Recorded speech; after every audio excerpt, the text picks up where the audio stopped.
My name's Larry, and this is one of those stories I wish I never had to tell, but it's also one I'll never forget. It happened late at night. Not the kind of late where the city is still buzzing, but that quiet, hollow stretch of time where everything feels slowed down.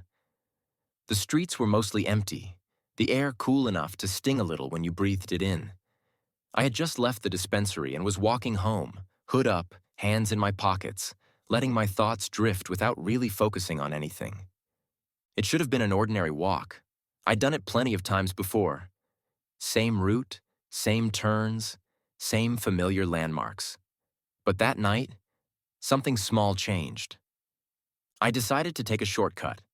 There was an alley that cut through a block I normally walked around. I'd avoided it out of habit more than fear, but standing there at the entrance, I remember hesitating. Just for a second. That quiet voice in your head whispered that maybe it wasn't a great idea. I ignored it. Told myself I was being dramatic. The alley would save me a few minutes. No big deal. So I turned down it. The alley was narrow and dim, boxed in by garages and the backs of houses. One overhead light flickered, buzzing faintly, casting uneven shadows that made the space feel longer than it really was. Trash bins lined one wall.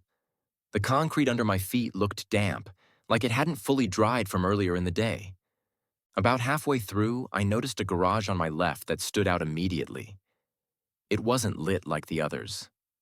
No porch light, no spill of light from inside. Just a pocket of darkness that seemed deeper than it should have been, like it swallowed whatever was inside it. That's when I heard something. It was subtle, a murmur. Low and indistinct, like someone speaking under their breath. I couldn't make out words, couldn't even tell how many people were there, but it was close enough that my body reacted instantly. My shoulders tightened. My heart jumped. Before I had time to think it through, I called out, "What was that?" The moment the words left my mouth, regret hit me. Something shifted in the darkness. A man stepped out of the garage fast, too fast. Not cautious, not curious, aggressive.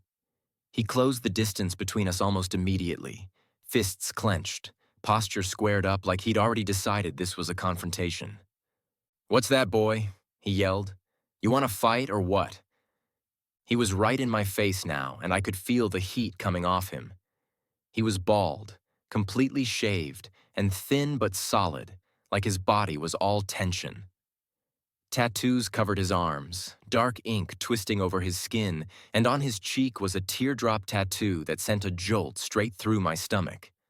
Before I could respond, I heard laughter. It came from inside the garage.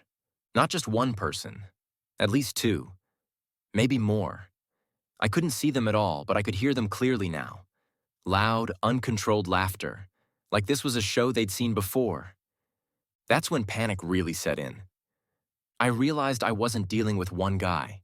I was dealing with a group. I was standing alone in a dark alley with nowhere obvious to go. My mind started racing through everything I had on me.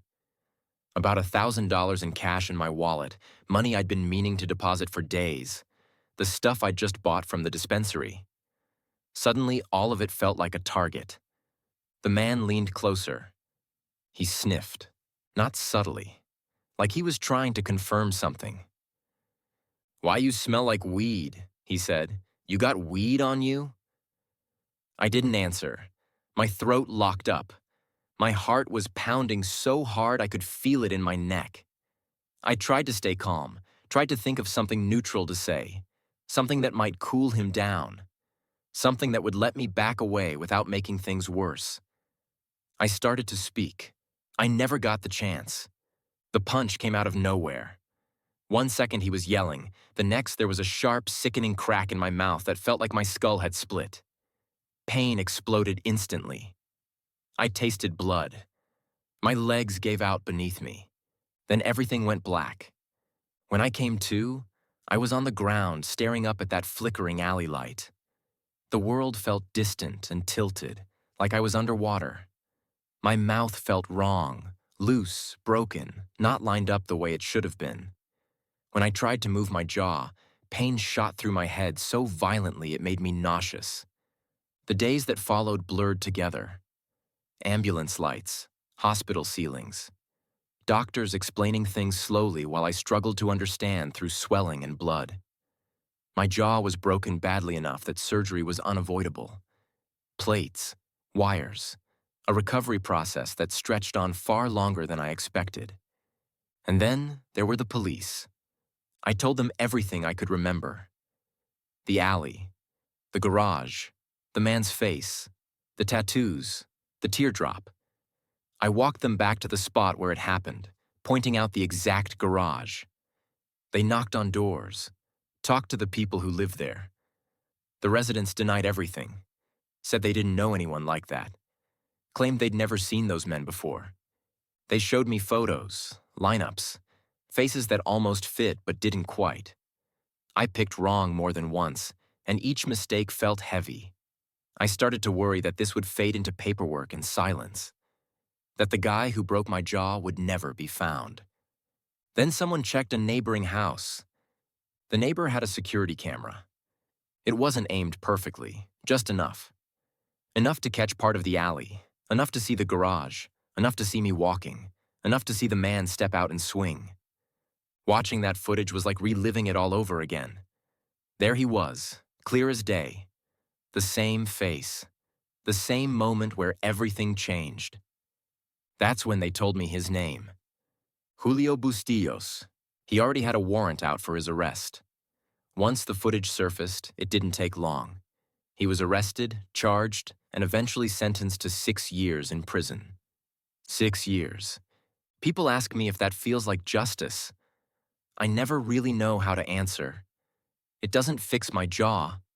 It doesn't erase the fear that still creeps in when I walk alone at night. It doesn't undo that single decision to take an alley I knew better than to trust.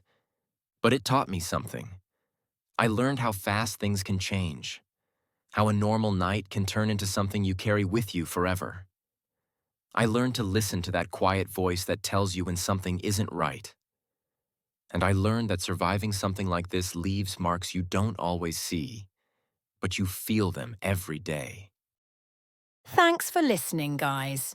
If you enjoyed the story, like and subscribe and stay tuned for more. This has been Fiction Flashback, where stories don't always end when the video does. Stay safe out there.